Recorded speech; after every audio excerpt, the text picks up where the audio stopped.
செய்திகள் தொடர்கின்றன. பிரேசில் நாட்டு மக்கள் புத்தாண்டு பிறப்பை முன்னிட்டு கடல் தேவதை சிலைக்கு கடற்கரையில் திருவிழா நடத்தி அபிஷேகம் செய்தனர். பின்னர் சிலையை ஊர்வலமாக எடுத்துச் சென்று பரிசிலில் வைத்து கடலுக்குள் விட்டுவிட்டனர். நமது நாட்டில் விநாயகர் சதுர்த்தியை கொண்டாடிய பின் சிலைகளை கடலில் கொண்டு சென்று கரைப்பது போல பிரேசில் தலைநகர் ரியோ டி ஜெனிரோவில் புத்தாண்டை முன்னிட்டு நடைபெறும் கடல் தேவதை வழிபாட்டு விழாவில் பக்தர்கள் இளமெஞ்சா என்றழைக்கப்படும் கடல் தேவதை சிலையை மலர்களால் அலங்கரித்திருக்கிறார்கள். பின்னர் கடற்கரைக்கு ஊர்வலமாக எடுத்துச் சென்று இறுதியில் பரிசிலில் வைத்து கடலுக்குள் அனுப்பிவிட்டு விடுகின்றனர். இந்த கடல் தேவதை திருவிழாவில் மத வேறுபாடின்றி ஏராளமானோர் உற்சாகத்துடன் கலந்து கொண்டனர்.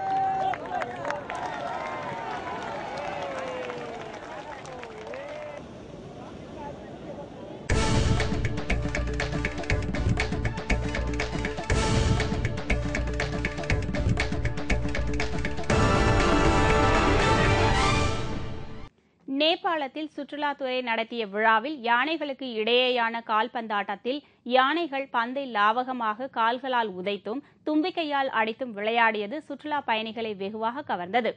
நேபாள நாட்டில் சௌரகா நகரில் உள்ள தேசிய பூங்கா அருகே சுற்றுலாத்துறையை மேம்படுத்துவதற்காக சுற்றுலா திருவிழாவை 3 நாட்கள் நடத்தியது. இந்த விழாவில் யானைகளுக்கு இடையேயான கால்பந்து போட்டி நடைபெற்றது. இதில் 5 வயதுடைய 4 யானைகள் பங்கேற்று பந்தை தங்கள் 4 கால்களாலும் தும்பிக்கையாலும் சுழற்றி அடித்து சுற்றுலா பயணிகளை பரவசத்தில் ஆழ்த்தின. பந்தை யானைகள் கடத்திச் சென்று கோல் அடித்தன.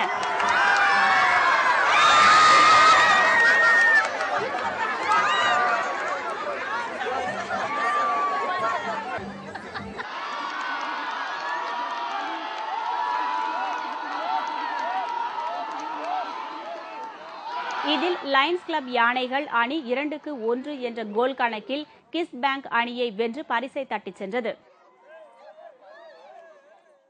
ஐக்கிய அரபு நாட்டில் நடைபெற்ற சர்வதேச டென்னிஸ் போட்டியில் செர்பியாவின் ஜோகோவிக்கும் ஃபெடரரும் அரையிறுதிப் போட்டிக்கு தகுதி பெற்றுள்ளனர்.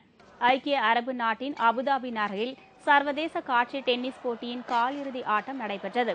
இதில் நடப்பு உலக சாம்பியனான செர்பியாவின் ஜோகோவிக் மற்றும் பென்டெல்ஸ் ஆகியோர் மோதினார்கள். இதில் ஜோகோவிக் 4-1, 5-2, 2 என்ற செட் கணக்கில் வெற்றி பெற்று அரையிறுதிக்கு முன்னேறினார்கள்.